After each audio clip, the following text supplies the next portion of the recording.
Hello viewers, আসসালামু আলাইকুম। কেমন আছেন আপনারা সবাই? আশা করি আল্লাহর রহমতে ভালো আছেন। আমরাও আল্লাহর রহমতে ভালো আছি, আলহামদুলিল্লাহ। আজকে অনেক দিন পরে আপনাদের সাথে শেয়ার করব বড়োর আচার বা কুলের আচার, যে যেটাই বলেন।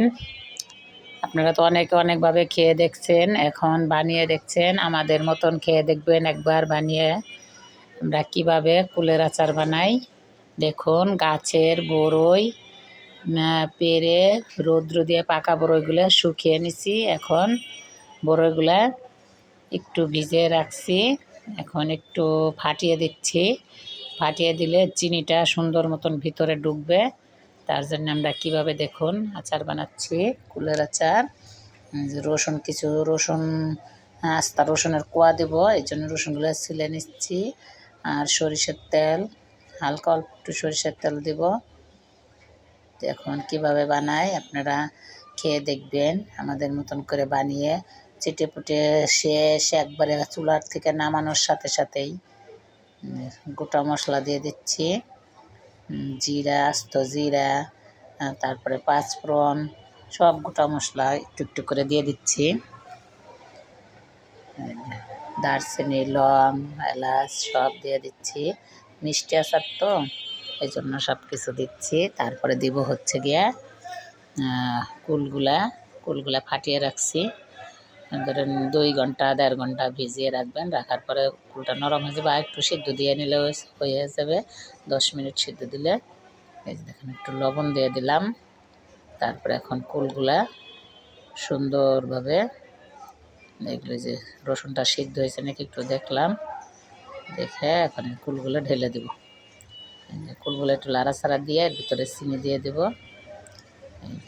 কুল আর চিনি একসাথে দিলেও সমস্যা নাই, আপনারা ইচ্ছা, এই যে আপনাদের ইচ্ছা যেভাবে হোক, একসাথে দিলে চিনিটা গলিয়ে নিয়ে দিলেও হবে, আবার কুলের সাথে দিলেও হবে। এই যে এখন চিনিটা সাথে কুলগুলো সুন্দর মতন মিশিয়ে একটু হালকা পানি দিয়ে দিব। পানিটা দিয়ে দিলে কুলটার ভিতরে জাল দিব, মিষ্টিগুলো চিনির শিরাগুলো ঢুকে যাবে। একটু পাঁচফোড়ন, ধনে, সব মশলা বলতে মিষ্টি জিনিস হালকা হালকা মশলা দিলে একটু ভালো লাগে। তারপর লাস্টে নামানোর সময় অন্য একটা সিক্রেট মশলা দেব। এই যে দেখুন, আজকে কুলের আচার বানানো। আর আমাদের চ্যানেলটা, ভিডিওটা কোথাও একটু ভালো লাগলে শেয়ার, সাবস্ক্রাইব, কমেন্ট করেন। আমাদের পাশেই থাকবেন, আমাদের সাথেই থাকবেন, সবসময় আমাদের জন্য দোয়া করবেন। আপনাদের দোয়ায় আমাদের চ্যানেলটা অনেক বড় হবে। আর আমরা অনেক দিন ভিডিও দিতে পারি নাই, গ্রামে গিয়েছিলাম প্রায় 1-1.5 মাসের মতো, একটু ঝামেলায় ছিলাম। এই জন্য আবার বিশেষ করে নেট থাকে না, গ্রামে কারেন্ট থাকে না, অনেক সমস্যা। এর জন্য আমরা দিতে পারিনি, ভিডিও দিতে পারিনি। আন্তরিকভাবে আপনাদের কাছে দুঃখিত। এখন আপনারা নিয়মিত আমাদের ভিডিও দেখবেন, ভিডিও পাবেন।